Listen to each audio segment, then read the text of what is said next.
Омежери, омежери. Уважаемые товарищи, дорогие наши гости.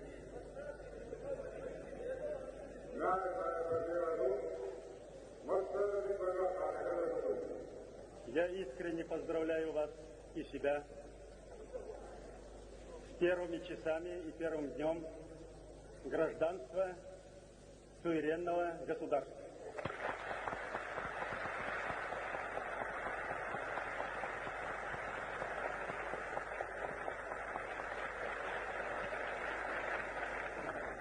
Декларация принята, и я при полном убеждении, что если даже у кого-то появится мысль противиться этому, то это будет потенциальный противник нашего народа.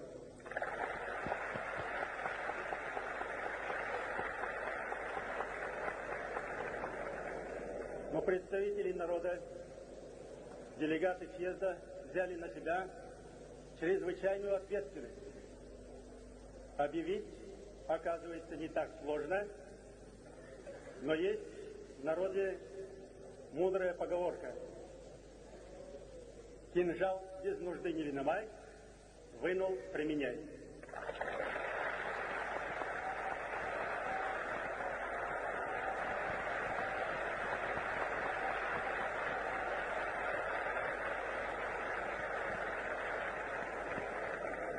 Кинжал обнажен. Теперь нам надо подумать, как обустроить суверенное государство. Это чрезвычайно ответственный и сложный процесс. И хотел бы предостеречь соотечественников, что самый опасный период возможных провокаций, лишения разума отдельных людей, доводящих до кровопролития, именно наступает сейчас. Для этого есть достаточные силы. Здесь выступающий молодой человек выразил как опасность ввода танков. Танк не опасен, он виден, под него можно лечь, с гранатами взорвать.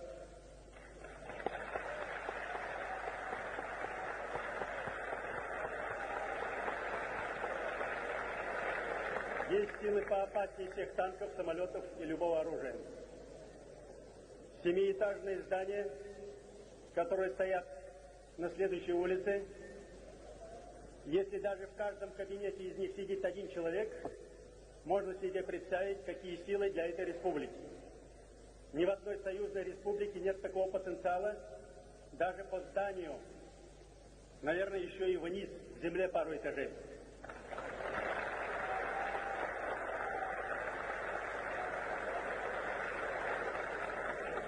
Как бы не было тяжело признать и взять на себя такую ответственность, пока в суверенной республике не будут свои силы защиты, выраженные в безопасности республики, Министерстве внутренних дел, выраженные в мобилизационной готовности, созданию собственных формирований, суверенной республики на нынешнем этапе не быть.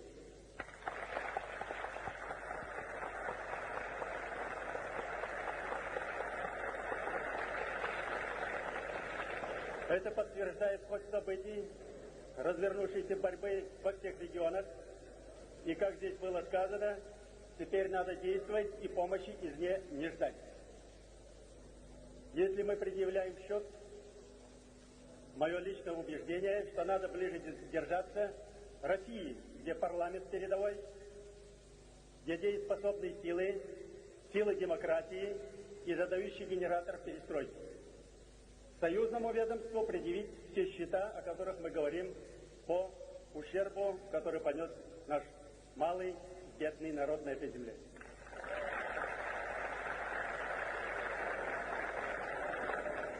Благополучие, которое сейчас относительно имеется в республике по сравнению с другими регионами, обеспечено, наверное, прежде всего гибкостью руководства, которому надо отдать должное, и не меньше мудрости народа.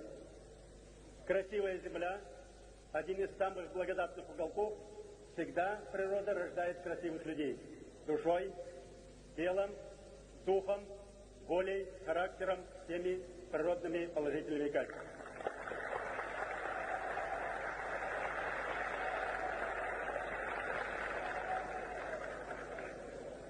Когда много говорят, я бы просил соотечественников не обращаться к славе прошлого.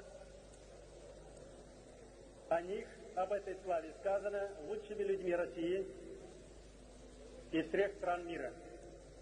Когда мы сами об этом много говорим, это значит, духовный потенциал нынешнего поколения иссяк.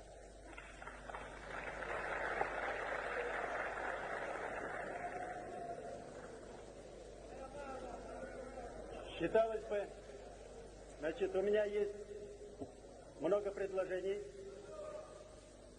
которые, если заинтересует оргкомитет, и при полном убеждении, если до сих пор были сомнения в возможности удержать демократию, создание правового государства, то молодые люди из состава оргкомитета, которые сумели в тягчайших условиях собрать съезд народа при высшей организации относительно нашего времени, то потенциал молодежи есть, силы есть.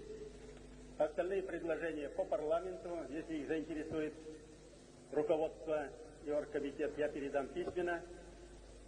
Спасибо за внимание, удачи и вперед!